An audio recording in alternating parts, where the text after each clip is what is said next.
ایک طرف کر کے تیرے ظاہر کی وجہ سے تجھے جنت عطا کر دیتا ہوں۔ سبحان اللہ، ہم نے دنیا میں دیکھا ظاہر کی وجہ سے محبت کی جاتی ہے۔ چنانچہ ایک بزرگ فرماتے ہیں، میں لڑکپن میں مدرسے جایا کرتا تھا، ایک گلی میں ایک عورت رہتی تھی، وہ جب بھی مجھے دیکھتی اپنے گھر بلا لیتی، بٹھا لیتی، کھانا کھلاتی، چیزیں دیتی، پیسے دیتی، بوسے لیتی اور جو ہے سینے سے لگاتی اور کہتی بچے پھر کبھی بھی آ جانا۔ میں کبھی کبھی چلا جاتا تھا، ہر مرتبہ وہ میرے ساتھ محبت کا ایسا اظہار کرتی تھی۔ ایک دفعہ میں نے پوچھ لیا، اماں آپ مجھ سے اتنی محبت کا اظہار کیوں کرتی ہیں؟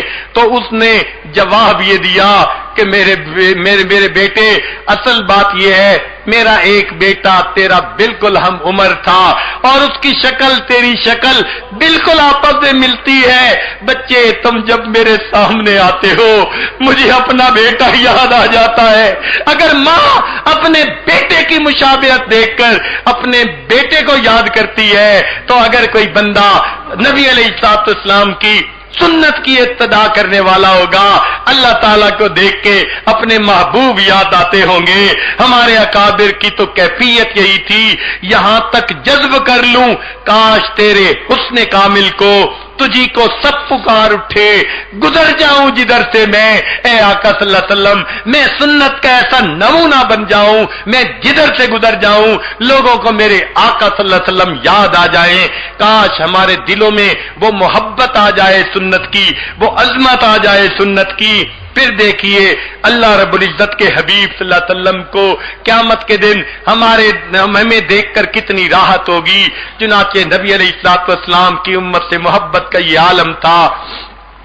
آپ صلی اللہ علیہ وسلم کے پاس ملک الموت آئے، اے اللہ کے حبیب صلی اللہ علیہ وسلم اللہ نے آپ کو یاد فرمایا ہے۔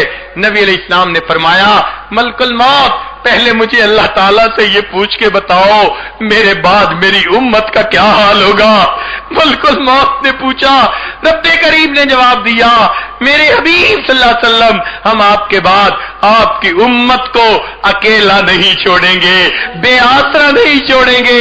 جس محبوب صلی اللہ علیہ وسلم کو امت کے ساتھ اتنی محبت تھی کہ آخری لمحے میں بھی امت کی فکر لگی ہوئی ہے، آج وہی امت اگر سنت کو توڑنے والی بن جائے تو سوچئے آقا صلی اللہ علیہ وسلم کے لیے کس قدر یہ غم کی بات ہے۔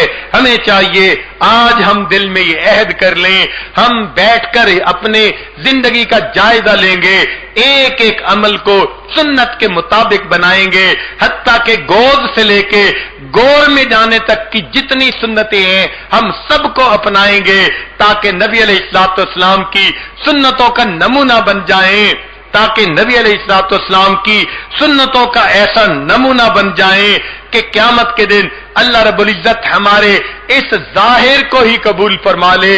ہم نے دنیا میں دیکھا ہے بعض طلباء ایک نمبر سے ممتاز آ جاتے ہیں، بعض طلباء ایک نمبر سے فیل ہو جاتے ہیں، راسب بن جاتے ہیں۔ ذرا سوچئے تو صحیح، اگر ایک نمبر اتنی اہمیت رکھتا ہے تو ہم اگر ایک سنت کو اپنائیں گے ہو سکتا ہے یہی سنت ہمارے لیے اللہ رب العزت کی نگاہوں میں ممتاز ہونے کا ذریعہ بن جائے۔ اللہ کو یہ بات پیاری لگے اور اللہ ہمارے لیے سنت بری زندگی گزارنی آسان فرما دے۔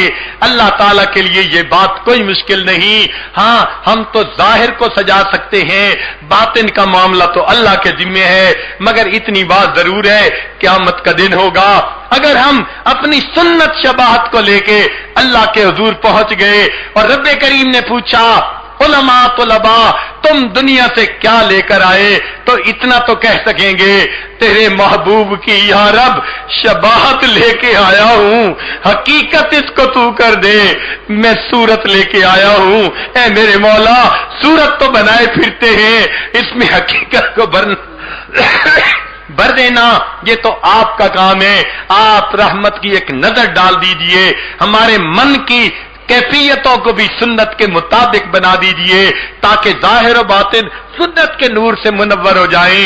اللہ تعالیٰ آج کی اس محفل میں ہمیں سنتوں بری زندگی گزارنے کی توفیق عطا فرمائے، حتیٰ کہ جب موت کا وقت آئے، ملک الموت آئے، دلوں کو ٹٹولے، عشق نبوی سے بھرا ہوا پائے، دماغوں کو ٹٹولے علم نبوی سے بھرا ہوا پائے، ہمارے اعضاء کو ٹٹولے سنت نبوی سے مزین نظر آئے، اور وہ بھی اس کی گواہی دے دے کہ یہ بندہ مجھے اپنے آقا کا غلام نظر آتا ہے۔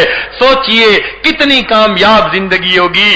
رب کریم ہمیں ایک ایک سنت پر محبت کے ساتھ عمل کرنے کی توفیق عطا فرمائے، اور اس سنت کے نور کو پوری دنیا کے اندر اللہ پھیلانے اور پہنچانے کی توفیق عطا فرمائے۔ وآخر دعوانا ان الحمد للہ رب العالمین۔